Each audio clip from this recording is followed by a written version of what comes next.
Welcome to Education Matters, presented by the Public School Forum of North Carolina. I'm your host, Mary Ann Wolf. Today, we have the privilege to hear from two incredible North Carolina Teachers of the Year, as well as Dr. Jim Causby, a longtime school superintendent and advocate for the recent creation of North Carolina's Beginning Teacher of the Year program, as they discuss what impacts teachers, the needs in the classroom, and how they hope to make positive changes in the field of education. I'm so happy to welcome to the show today Emilee Higdon, a high school English teacher in Macon County Schools and the 2021 Prudential North Carolina Center for the Advancement of Teaching, or NCAT, Beginning Teacher of the Year. I'd also like to welcome Dr. Jim Causby, the NCAT Foundation Board member, hired superintendent, and interim superintendent of many districts across our state. Thank you so much to each of you for being here today. Thank you for having us. Our pleasure. Emilee, I'd love to start with you and just hear a little bit about your journey in deciding to be a teacher, and now that you're almost ending your second year of teaching, how things are going. I came from a long line of people in the school system. My mom was in the school system. My grandmother was in the school system. And so for me, I did not want to be a teacher. So I went to college and I sat in the lab and I looked at a microscope and I thought, this is not it for me. So I went through a lot of different majors, talked through a lot of different things. And I was sitting and speaking with an English professor that I had and just telling her how I did not know what I wanted to do anymore. Science wasn't it. But I knew that there were things that I was interested in. And so I shared with her that I wanted to do something where I got to see the impact that I made directly. I wanted to do a job where I interacted with people and where I got to be creative and problem solve. And she suggested that I look into education. And I kind of laughed at first. But then I tested it out and I started doing more research on it, and I got into some education classes. And I was like, wow, okay, this is cool. I'm being creative. I'm making an impact. I'm learning new things constantly. And every day is different. And that was really important to me. It's so interesting, Dr. Causby, thinking about your many years of serving and many years ago when you were in the classroom and played other roles, but knowing you've been a superintendent for so long, I'm curious about why it's so important to you and to our state to have a Beginning Teacher of the Year program. The main thing we wanted to do was to try to reverse some of the negative things that we've been hearing across our state about education and about teachers specifically. And we really wanted to try to showcase the really high quality of people who are coming into the education profession. So we sat down and talked through it and decided this was the direction we want to go. And he said, take it and go with it. You know, and I said, what does it pay? And he said, it pays absolutely nothing. So anyway, we put together very quickly a steering committee of, I think, 12 people who are all outstanding leaders in education, in both at the university level and K-12 level in North Carolina. We work very closely with the Department of Public Instruction, with the charter school office there, and with the 8 RESA centers across the state, because we actually work through them to do the selection process. So it was really just an effort to try to change somewhat the perception and honor the outstanding work that's going on in our classrooms. And you can see from our first 2 winners that they've just been outstanding. Given how we want to honor teachers and just appreciating what all teachers have had to do in this year that looks so different, Emilee, I'd love to hear a little bit more. What has it been like teaching this past year in the pandemic and knowing that that's been the majority of your experience in the classroom? Yes. So when everything first happened, it was chaos, and it was chaos for everybody. And there was no set way we were going to communicate with students. And so we tried emails and phone calls and Google Classroom, but because we hadn't established anything, it was difficult to do that when they weren't here, when we couldn't tell them what was going on. But at the same time, as a new teacher, I grew up in a generation with technology. I've always used technology. I've had a computer since I was a kid. I've had a laptop for most of my education. And so for me, it actually felt kind of natural to use those skills in the classroom. And it was kind of fun to find new ways to integrate technology. And I was able to help some of my older coworkers who were not in the same generation as me learn to use the different technologies that we have. And so it has been a challenge, but it's been exciting to be like, oh, okay, as a new teacher, I had this information and this knowledge that I can help you with. And then you can tell me all the the teaching things and the content area things that I don't know about, but we're getting to really share more. And that's been a really interesting experience and really cool. I just think it's been a year that's been really hard for a lot of people, but it's going to lead to a lot of innovation because we've had to do it. And so it's been difficult, but really interesting and exciting to see all the new things that are coming out. And there's all these virtual field trips now. Those are so cool. I love that. Dr. Causby, I know that right now we're so fortunate to have teachers like Emilee who have gone into the field, but we also know that the teacher shortage in our state continues to grow. And I'm nervous about what this year has done to make that even more challenging. What do you think we need to do to recruit more individuals into the teaching field? This type program is a real start to make the public aware of the wonderful things that are happening. And we have to excite the public about the possibility of the teaching profession. As long as we have parents telling their children, don't do that, go some other direction. And especially when we have educators telling students, don't go into education because you won't like it, you're not treated fairly, you're paid poorly, all those kinds of things. And then we've got to put our money behind our talk. We've got to create programs, and we've got to provide the professional incentives with the salaries and the benefits and the staff development opportunities and the growth opportunities and all those things that you put in any quality profession. And teaching is certainly, in my opinion, one of the highest level professions, not only from the quality of it and the work experiences of it, but from the fact of what it means just for our society, our democracy, and the continuation of our public enterprise system. I cannot imagine any state that's done a better job of handling education, although it's certainly not been perfect virtually. We know that there's drawbacks to it. But what teachers have done during this period of time for our children in North Carolina has just been amazing. How do we need to support our teachers once they've decided to go into this field and once they're in their first couple of years? I was forced to come to the teacher corps program a number of years ago, and we learned over a 2-year period of time to teach with a master teacher with us, and a very small group. And so we really had time to make mistakes. And I guess if you looked at what my future potential was after my first year of teaching, they would probably said, get out of this business and go find something else to do. Go be a marine biologist or something. But they didn't do that. So we need lots of help. And one of the aspects of this beginning teacher program award is that the 27 state finalists come together for a week of really in-depth staff development and working together at NCAT. And I think Emilee would share that experience is just great feedback from those folks. So that's the kinds of experiences that we need to be giving these folks to make them successful. I totally agree about the NCAT conference, because as a beginning teacher, you're working so hard because you're kind of starting from scratch. And sometimes you're given materials or pacing guides, but ultimately you are kind of just building up from nothing. And so you're exhausted, and sometimes your classroom management isn't great. And there's just a lot of things working against you. And so we need those moments of refreshment where we can get away and talk to people who are as passionate as we are about education, or who know more about education than us and can share their knowledge. And so with conferences like the NCAT conference for the beginning teachers, it was so life-giving for me. And there was a wide variety of teachers there. There were elementary school teachers, ESL, special education, middle school, high school. I mean, everything you could imagine, but there was a wealth of knowledge that I could learn from each one. And also a relatability of just being able to say, this year's been exhausting. It's really hard, but I still love my kids, but I'm really exhausted. And so having that time with them was all of those kinds of things are just really helpful to beginning teachers, because we need all the support we can get. It is exhausting. Is there a student or students that you think of right now that drives your work and makes you know that you're in the right field? That's such a sweet thing to think about. I have 3 students specifically. I'm the only English teacher. I have them all 4 Englishes back to back to back sometimes. And so I have 3 students that I've had every semester since I've been here.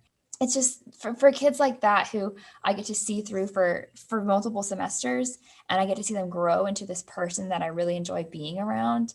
It makes it so much better for me, because I know when they graduate, I'm going to cry and I'm going to miss them so much, but I'm so proud of how far they've come. I just want to thank both of you so much. Emilee, for the work you're doing every day in schools, Dr. Causby, for all the leadership you've shown across the state that's made such a difference, but also leading this Beginning Teacher of the Year Steering Committee. After the break, we will be joined by Eugenia Floyd, the 2021 Burroughs Wellcome Fund North Carolina Teacher of the Year. Education Matters is brought to you each week in part by Town Bank, serving others, enriching lives. Joining us now is Eugenia Floyd, the 2021 Burroughs Wellcome Fund North Carolina Teacher of the Year from the Chapel Hill Carrboro City School District. Thank you so much for being here, Eugenia. Thank you so much for having me. First of all, congratulations. We're so excited for you, and just getting to read about you and learn about you and just hear about your journey has been wonderful. And we would love for you just to talk a little bit with all of us about what was your journey in becoming a teacher, and tell us more about you. My journey actually started in my Sunday school when I was a high school student. I found a fondness for teaching. I had the little pre-K children. I later went to college. I graduated and I became a teacher assistant actually at Morris Grove Elementary School. And watching the teachers of Morris Grove instruct and seeing kids just have those light bulb moments really influenced me to go back to school and gain my teaching license. And I went to North Carolina Central University and I gained a teaching position shortly after finishing at Scroggs Elementary. So I'm still here in the same area, same school. I'm excited. We'd love for you to talk more. Just what are you most proud of? And there's so many things I know to share, but what stands out for you personally? With this new announcement, I think I'm most proud of having the opportunity to represent where I'm from. I'm a product of the Chapel Hill Carrboro City School System, and I also am working here now. So it's a wonderful opportunity and a great chance for me to have an even greater connection with my students. I'm also really proud of the expectations that we've set up in my classroom as a class. They know when I come into the classroom that I'm going to do everything in my power to give them my very best. And I expect the same from them. And a lot of that work happened in the beginning of the school year, where we established how we wanted our class to look. And the type of community we wanted to have. And we decided that when we're here, we're going to be here and we're going to be present. So I'm really proud of those things as far as my role as an educator right now. And one of the things that we know is that we do have a teacher shortage, and that I know when we think about this year, just how challenging it's been to be a teacher, and that's not new, right? This is a huge challenge. And so we'd love to hear from you as someone who has really grown in your role and continues to have such an impact. How do we need to support our teachers, both to attract people into the field, but also once they're there with us? When we think about how to support teachers, and I'm strictly thinking about ones who are already here, one of the things we can do is teachers need to be heard. Many districts across the state have asked teachers their input around a number of things over the years. And it's important that when teachers share, that their voices and their needs are not placed upon deaf ears. Teachers deserve a response. And at the end of the day, teachers are a direct line of the needs of students in the classroom. So we can't forget that teachers are in this work and doing the educating of students daily. So the needs of teachers cannot be taken lightly. The needs of teachers are also always rooted in what's best for student success. So I think that that is one of the biggest things that teachers definitely they want to be heard and they want to be valued. When we think about retaining teachers, I think my three things that I can think of is support, support, support. One of the things I know is people don't leave jobs where they're happy. Most people who are happy, they are working in a place where they feel heard and they feel valued. And this can be stretched over several areas. So administrative support is key. Teachers should be allowed to weigh in on things that directly affect the classroom that they are in, as well as making sure that our administrators have an open door policy that encourages that. I know for a fact that my principal, I am in this position now as the 2021 Burroughs Wellcome Fund Teacher of the Year because I have an administrator, Crystal Epps, who has an open door policy for me to go in and confide in her and make sure and advocate for my children daily. Another level of support that teachers need is we definitely want to make sure we continue to professionally get our professional development. The things that kids are expected to do changes very often. And we as educators have to adapt to those changes all the time, even when a new game comes out.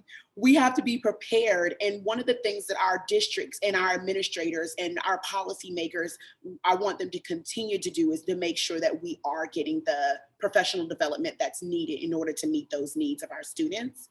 And then I think the last level of support would be community support. Our families have such a powerful role to our schools. They literally set the tone of how their kids are going to perceive their day. I want our families to continue to encourage their kids, continue to let them know, you know, the people in that building, they have their backs. We are going to encourage them. So send them all the good vibes. And I think that's what we have to do in order to keep our teachers and encourage others to come into the field. And I so appreciate, Eugenia, the connection you made. If we are really supporting our teachers in the way that you shared, we will help to retain our teachers, right? And that's the key. And it's so obvious to say it like that. And yet a lot of times we don't do that. And so I appreciate all those specific examples that you share. You know, one of the other things we've been doing a lot of talking about is how do we encourage and support more students, especially K-12 and college students, to go into teaching? And do you have some thoughts about that given your experience? I did have some influential teachers in my life. And, you know, one of the things I grew up in Chapel Hill, and one of the programs, I was in a high school club called the Youth Leadership Institute. We called it YLI. And in this organization, I learned a lot about how to be a leader, but we did this through service. So that program really influenced me to make sure that whatever I do, or it helped me find my passion of whatever I wanted to do in life, I wanted to have an impact on my community. And I just so happened to got a job within the same community, so it worked out very nicely. But I think that's what we have to do. We have to make sure that we are giving students the connection. Not only did I have great teachers that, you know, I was like, hey, I want their job, but also I was involved in high school and in college in organizations that really help to, you know, help the community. And I want to make sure that I'm doing my little work to make the world a better place. So I think that representation and really letting people know the value of your community is important. I wonder if you'd like to share with us a few of the aspects that you're most excited about of being Teacher of the Year, because this is just the beginning, right? I'm looking forward to expanding my professional learning community. One of the things I'm a true believer of is that we as human beings always have room to grow. And I cannot wait to branch out of my bubble of Chapel Hill and see what else the state of North Carolina has to offer. I can't wait to meet my fellow educators. I want to hear from them. I want to watch them, and I want them to share the going on within their classrooms, their schools, and their districts. And I'm really lucky that this is not a job that I have to do alone. All of the other 2021 Burroughs Wellcome Fund Teachers of the Year, we are all over this. We want to be advocates for the teachers and students of North Carolina. Another area that I would like to really focus on is making sure that we can provide a bridge to make sure that there is not this disconnect. I want to make sure that the people understand the major roles that they play in administrative and policymaking levels where you affect my day-to-day work, right? So I really want people to understand both sides. And my goal is to be that bridge between leaders and school staff so that students are getting the best support for their success. It's all about them at the end of the day. We're so excited. I know it won't just be for the next year. I know it'll continue long beyond that in terms of the impact that you will have on your own students, but also students and teachers all across the state. And we hope you'll continue not just to lift up the voices of others you hear, but also your own, to share all the great things that you see, but also the challenges that we face and that we need to be considering. So Eugenia, thank you so much for joining us today. It's wonderful to hear your energy and your passion and what you're doing every single day for kids. Thank you so much for having me. I'm truly honored to be a part of this. Thank you so much. And after the break, this week's final word. We frequently talk about how to best support our teachers throughout their careers on Education Matters. Most of us can quickly picture the teacher or teachers who made a difference in our lives, the ones that pushed us or saw something unique in us that we may not have yet discovered. And research confirms that teachers are the #1 school-related factor in impacting student learning outcomes. For that reason, we must ensure that we have a qualified and well-prepared teacher in every classroom, which requires us to provide teachers with the profession, working conditions, and resources they need. While many voice support for teachers, there are many policies and realities of being a teacher that do not demonstrate our respect for the expertise, commitment, and creativity that it takes to meet the needs of all students every day. Lifting up our teachers and treating them as professionals are critical to continuing to recruit and retain excellent teachers in our schools. Today, we are blessed to hear from 2 incredible North Carolina Teachers of the Year, as well as Dr. Jim Causby, a longtime school superintendent and advocate for the recent creation of North Carolina's Beginning Teacher of the Year program. On the show, we heard from North Carolina's 2021 Burroughs Wellcome Fund Teacher of the Year, Eugenia Floyd, that one of the most impactful things school leaders and policymakers can do to support teachers is to hear them. When teachers share what their needs are and what their students' needs are, those who are in the position to make positive change in the field of education should first and foremost rely on the feedback they receive from educators, Floyd said. When teachers feel heard, they feel valued and best positioned to make a positive difference in the lives of their students. Teachers must always be at the table when making policy decisions about the classroom. And how do we attract people to join the teaching profession? North Carolina's 2021 Prudential NCAT Beginning Teacher of the Year, Emilee Higdon, said that at first she didn't want to be a teacher, but a marine biologist. It was the conversation she had with one of her English professors that helped her to understand how teaching can enable her to have a career in which every day was different and she could have a significant impact on the lives of so many. It was also a field in which she could express her creativity and learn things every day. Those attributes inspired her to become an educator. Dr. Jim Causby, who in 2018 began advocating for a Beginning Teacher of the Year program, said that we need to start having positive conversations with young people again about the value and importance of a career in education in order to attract the best and brightest to the profession. And both Emilee and Dr. Causby pointed to the value of the Beginning Teacher of the Year's program, intensive professional learning, for its 27 finalists. For beginning teachers who are just starting from scratch, the first year of employment is exhausting and challenging to navigate. Intensive professional learning should be available to all beginning teachers so they can develop strong classroom management and pedagogical skills that they can bring to their teaching for years to come. So how do we recruit and retain educators like Emilee and Eugenia? We must treat them well and invest in our educators as professionals. This requires competitive salaries, benefits, and professional learning. We must also listen to our teachers. While North Carolina has made some improvements in these areas over the past decade, we still have significant room to grow, as North Carolina's average teacher pay is significantly below the national average. We must prioritize these investments in educators to address teacher shortages, in particular in our lower well school districts, and ensure every child in North Carolina has access to a sound basic education. We are grateful for our educators and all that support them.